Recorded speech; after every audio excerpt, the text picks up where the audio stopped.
Well, ladies and gentlemen, welcome back to 2CTV. We have another live update for you guys from what's been going on over the last couple of days, over the weekend, this time from South America. Tensions escalating between Mexico and Ecuador. Not really that surprising anymore at this point with all the stuff that's been going on with the former vice president of Ecuador that was taken in as a refugee, essentially, as a fugitive refugee sort of thing by the Mexican by the embassy in general. So this is actually quite interesting because everybody knew what could happen. Nobody had a feeling that actually the authorities are going to actually take action. This is the problem that we have. Now, the whole story, I'm going to explain the whole thing in case you missed it. This is about the Mexican embassy in Ecuador. And obviously the former vice president of Ecuador, Jorge Glass, was taken in by the Mexicans to keep him safe there. But things happened. Let's get on with the show.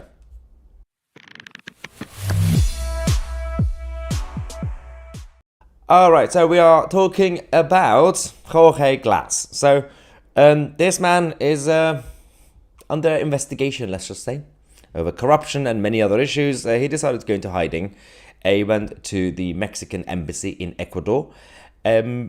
He said that this is all political. It's political persecution, and they're coming for him. And let's not forget about his own left-wing friends who have been helping him. But for those who think that only the issues happening around the Middle East have an impact on the rest of us, so let's not forget that we do live in a globalized world with the current world order. Everything that's happening to any sort of so-called democracy will have a direct impact eventually on the rest of us, especially when it comes to South America anyway. It's a very, very tense area at this point. Some good news coming from South America, like Argentina, but the rest of it is still a bit of a mess. I mean, we've talked about Brazil over the last few months a lot, and those are weirdos in charge of the Brazilian government. But this is actually about what's going on now and what happened over the last couple of days, because the Ecuador and the government and the police decided to break international relations. They literally went into the embassy to bring out Jorge Glass as the former vice president because he was hiding. They literally went into a different country's territory. Now, it's crazy. I mean, this is the sort of thing that could only happen in South America. These places are supposed to be democracies. I don't understand what they were thinking, but it seems like there's not much consequences, apart from diplomatic ties being completely cut at this point, which doesn't help when it comes to the stability of the region. But where is the outrage from the rest of the international community? Where are all these liberals? What's going on? The pro-human rights groups. Nobody's saying anything about this. The media are not really concerned about what's going on in South America. The whole thing is showing the hypocrisy of our globalist establishment. Let's go to some of the videos that we have for you guys, and then obviously we'll talk about what's been going on. First one.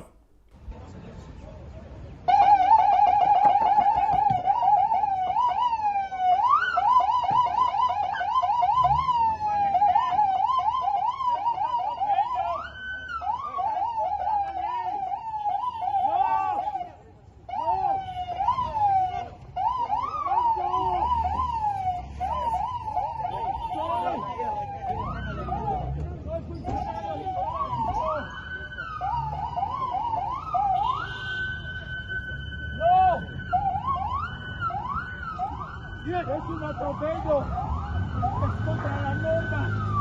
No puede ser. I can officially confirm that the whole world is going mad. This is not normal behavior. And I do believe that when you are seeing misbehavior from governments and countries around the world, no respect for the rule of law, or even in terms of on an international level, we literally had the Islamists on the 7th of October going into invading Israel, and the consequences, the self-defense country, which is Israel, is being criticized. So, of course, that's going to encourage bad behavior. So, the police and the government from Ecuador invading the Mexican embassy in Ecuador, that shouldn't happen. Of course, that shouldn't happen. But now they can, because nobody cares. The United Nations don't care. The ICJ don't care. The Hague and all the others. Where is the outrage? Look, you have the video from the moment the Ecuadorian police decided to go into the embassy. It's so weird.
Now, the reason this is concerning, and it's fascinating how the media don't really care much, even though it's in a whole different continent, it matters because until recently, the whole promise of this new world order since the 40s and 50s was that as long as you make countries democracies and have McDonald's and free market and everything else, then that will force them not to fight, right?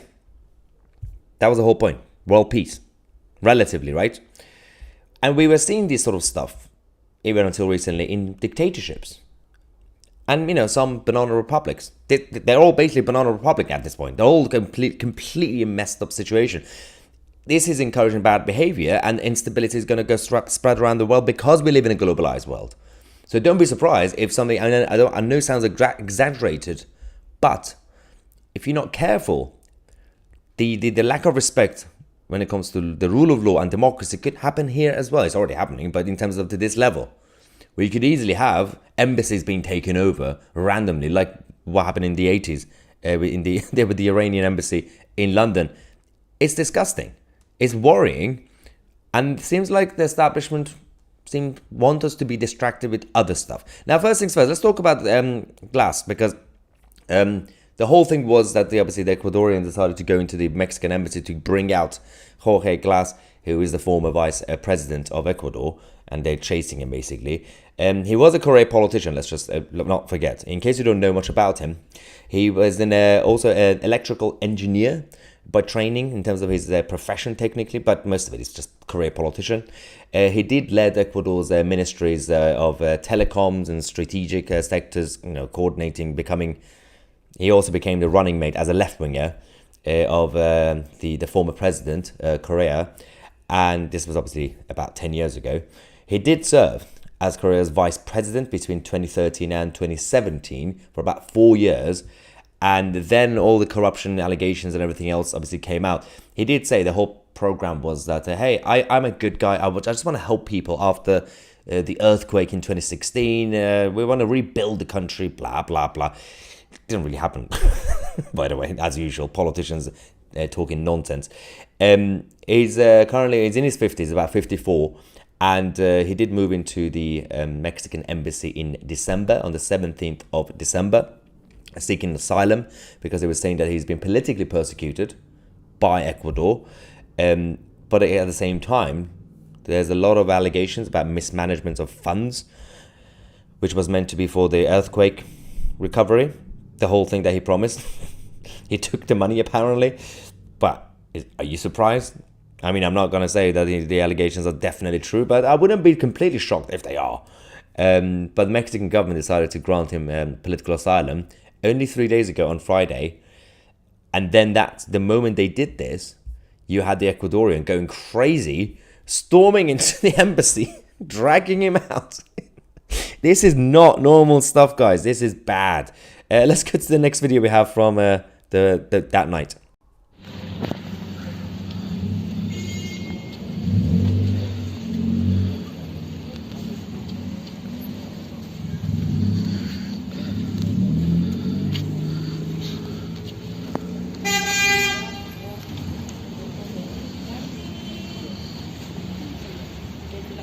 The fascinating part about what's going on in South America, and in the Americas in general, is that everybody is now very much focused on the Middle East and all that, which is also important.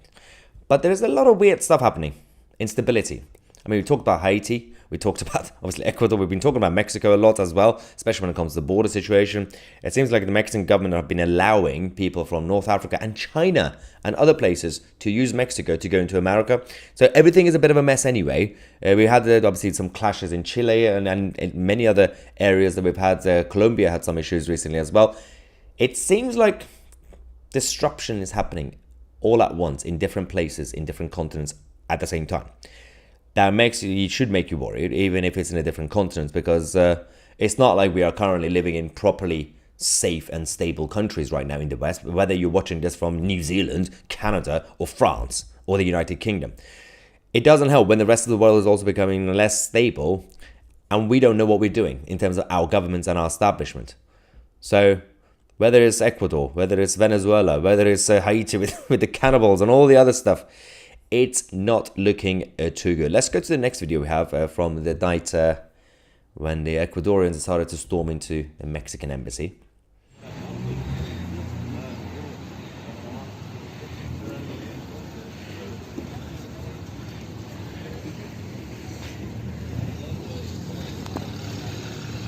Es el que está ahí, el de pelo blanco.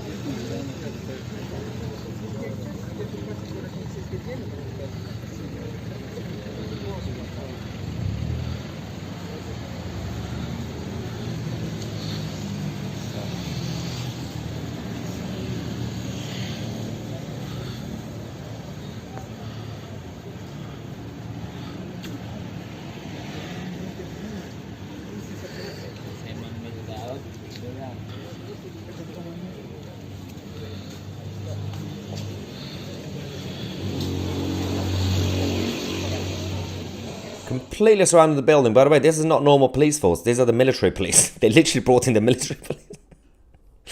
I don't know what's going to happen now because let's not forget that sleepy guy who lives in the White House. He's supposed to be the leader of the free world, but he's also supposed to be the world police. Whether we like it or not, the American presidency is also supposed to be the police in the world. And most of the time, again, when it comes to Biden, we think that it's all about the Middle East and it's all about the American interest. America also has interest in South America. I'm not really sure what Joe Biden's doing right now.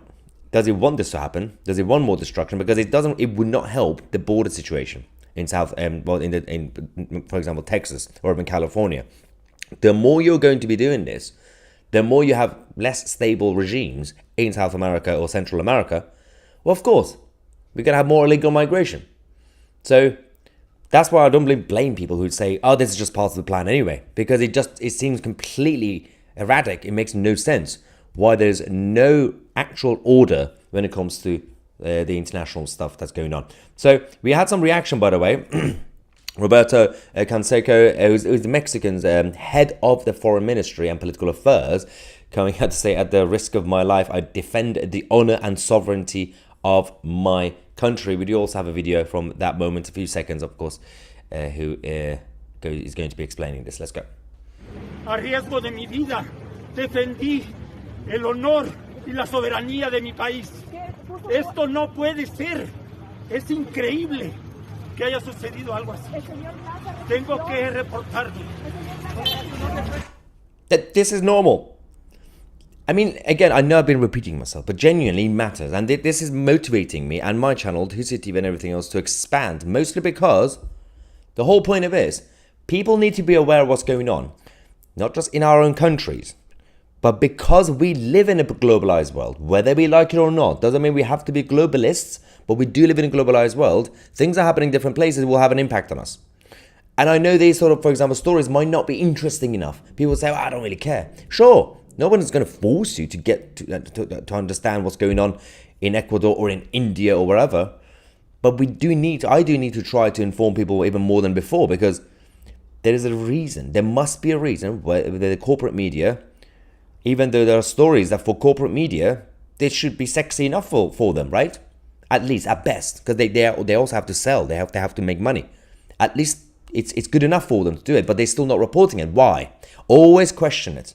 Why are they not doing it? Why are they only focusing on 2 or 3 headlines every day, repeating it throughout every day, And sometimes there are some stories that it's inevitable, they can't really ignore it. Sometimes you're like, why are you talking about a one-legged dog on a bridge in Birmingham throughout the whole day when there are actual important stuff happening around the world? Distraction tactic, we know that.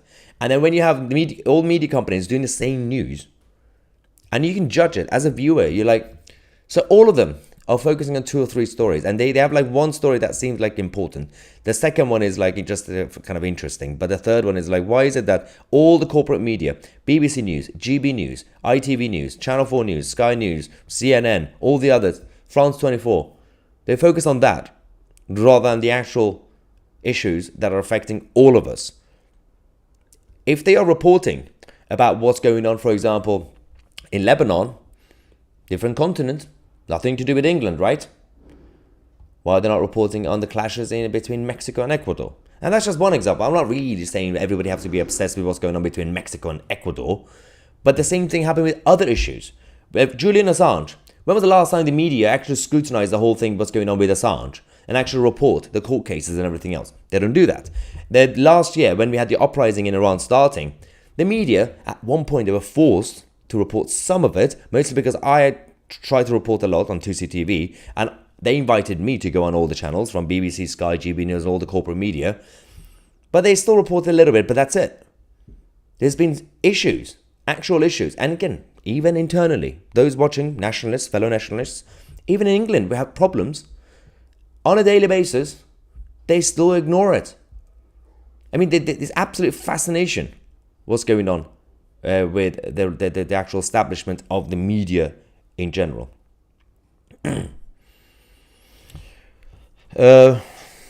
What's going on with this? Rogue says they're being demonetized. Will Meyer being demonetized. Oh, that's Will. Yeah, doesn't stop YouTube from putting ads on his videos for them to make money on. Yeah, so even if we get demonetized on certain topics, because it goes against the guidelines, you will still see adverts. It's just that the money doesn't go to 2CTV, it will go straight to YouTube. That's literally how it works. We were obviously talking about Jorge. Grumpy Sapper says, corruption? Surely not. In Central and South America, corruption? No, absolutely not. Hannah says, too many bananas, not enough republic. That is a problem as well. Ecuador simply doesn't give a flying F with the Americans. They usually don't. You think there are issues in Venezuela in terms of even external, not just internal issues about Venezuela, but externally, the way that they have no respect for their neighbors. Ecuador, a little bit iffy as well. Mikey B says they just want chaos. That's usually the state of affairs with the globalists in general. And Louis Taylor says, loony lefty. Yeah, let's not forget that Mr. Glass is a loony lefty. I mean, I probably believe the allegations that he basically took the money from the earthquake recovery fund, the earthquake that happened in 2016 in Ecuador. I wouldn't be surprised. Hannah says, I noticed the uniforms. They were military police. They were not just normal police force that you would see in normal protests, for example. Oh, that's Will's comment. That was the response to Will's comment. I just got it now. Where Maya, you should sue them for demonetizing and still make money. No, that's part of the agreement. So when you join any platform, just like any other company, you sign. I read the agreement. You have to sign it. If I didn't like it, I should just not sign it and not be on YouTube. YouTube still has its benefits. So all the creators on YouTube have already agreed to the terms that certain topics are controversial for the advertisers. Blah. I mean, I'm talking about the general guidelines. Sometimes YouTube goes too far, and we can appeal it, we can complain, and I've done it, and I win the battles. But the general guidelines, that, for example, if there's a natural disaster, something that's happened, earthquake, whatever, if I talk about it, you would get limited monetization or demonetized, but YouTube will still make money, and we've already agreed to that term. So, unfortunately, but there are times when they do go too far. Or the AI system on YouTube gets triggered randomly because they think I'm talking about something controversial, but I can always appeal it and they always correct it anyway. So I'm not defending YouTube. I'm just saying that the general guidelines, we've all agreed to it, but they do go too far sometimes and they have to correct it. Luckily, I've survived. I mean, I've had issues in the past, of course, but I fought hard to keep us safe. Colin says, okay, what is going on in the world? It seems to me that politicians and dictators want conflict, so there is no winners in a nuclear war. Well, true. Since George Floyd, the people of the world have gone crazy. I think it was boiling up anyway. I mean, let's not forget the issues with the division in societies. It actually got accelerated after 2010. Slowly, what we call culture wars or counterculture, 2014, 2015, 2016, just before Brexit and Trump. It was already happening. There was a backlash happening. So it was basically just escalating to the point where George Floyd happened, Greta Thunberg happened, BLM and all that. And that was just the beginning. And we're not even towards the end. We're still the beginning. Now we got the far left, you got the Islamists and everything else. What is this? Who's this knobby? No, knobby. Tutsi exposed and over again that the 7 terrorists with his Prince Andrew. Why is Andrew getting involved? Analysis of the statement. Tutsi's comments suggesting that these two nations should die like dogs is highly inappropriate. What? I've been talking for 20 minutes. Can any of you confirm whether I said anything like this? What? Drugs are bad, kids. Don't do drugs. This is just nonsensical. That makes no sense. People in Mexico and Ecuador, the good people in Mexico and Ecuador, they need to take control of their own governments and sort out this mess, because it's just not a good look when it comes to South America, Central America, and of course the rest of us. It doesn't help. I don't know what this knobby person is talking about. Cliff says, imagine Maya Ginger. Do not imagine me. Be strong. Talk about Brazil. Well, we have obviously reported things from Brazil quite recently, a lot as well. But we will talk about it more, because I think there's an element of some people in South America who want more violence and more division. And let's not forget, we have to continue to promote peace and less conflict and less division and more unity. And it's a job of the people who elected their leaders, especially in Brazil, to realize they might have made a mistake. Learn from Argentina and Javier Milei. Chelsea, what? I don't know what this is. Nobby is back. Such language promotes violence and goes against principles of peace and diplomacy and respect for... So me saying that we need more peace and less conflict, we need more unity and less division, will promote violence? Are you drunk? I think he's drunk. Actually drunk. Also, what was the Prince Andrew thing about? I don't talk about Andrew. But yes, so obviously we have to talk about authoritarianism, especially in Brazil. Brazil claiming to be democratic mandate, everything's fine. Are you kidding me? The problem with Brazilian establishment is not just internally messing up the country, externally being in the pocket of the CCP and the Iranian regime. That doesn't help. Look how they came out, some of the politicians in Brazil, in support of South Africa in The Hague. If you're Brazilian, just like how we are kind of sometimes ashamed of our establishment, you should be ashamed. And you need well, on behalf of the rest of Brazil, fight and protect your country. And I know I've spoken to so many people in Brazil, from Brazil in London, that they are not happy with the establishment. And that they are campaigning, whether they are in Brazil or not, to get rid of the socialists. Socialist countries continue to fail and to continue to promote violence. It doesn't work. And South Americans need to know this. They've gone through this for decades and decades. You have an opportunity. I know that they're having stupid American presidents who don't actually promote proper, fair and free trade with South American partners. It doesn't help. But you have to sort out the country first to make sure that, for example, America, which is next door, the United States, if they all do proper trade, not like NAFTA, but properly, then you won't even have illegal migration, because you can actually have prosperity in all those countries. But that's not happening so far, because clearly some people don't really want South America to become strong and united. The same people who didn't want, for example, Iran to remain strong and independent, because they are scared of any sort of competition. The reason the European Union exists is to keep all the European countries who are part of the EU equally weak, but medium sized. They do not want any of us independently to become strong, because that creates competition and rivalry, and that goes against the world order. They don't want any nation or two nations to basically become too high and be in charge, apart from the US, because the US have to be the world police apparently. And then now the solution apparently from the Eastern globalist nutters, from China and Iran and all the others, saying, well, we need to just replace America as the world police. Don't replace America as the world police. Just get rid of the world police as a concept and have normal relationship with countries. If you are all claiming to be in favor of democracy, from the European Union to the Western side, What are you doing? That's why they don't want South America to become strong. That's why they'd rather have terrible leaders being in charge of South American countries. That's why they're terrified of Javier Milei being president in Argentina. That's the reality. Super chat from Aaron. Thank you, sir. Saying insurance companies price go. Yeah, let's not forget about the manipulation of pricing. Same car as last year, and the details of my lowest quote was 300% average and 400%. Government trying different ways to get cars off road. Yeah, and that also, it kind of indirectly, it's still linked to situations in South America and the Middle East. Everything goes back to resources. And it's not just about oil, it's about everything else as well. So let's not forget about that. What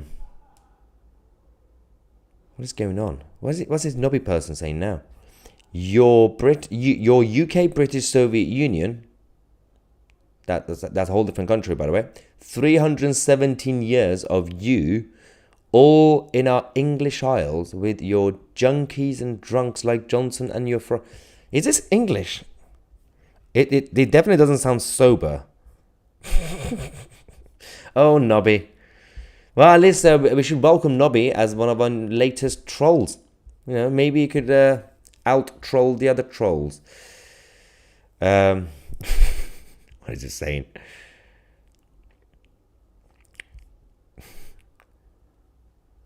Drunk trolls.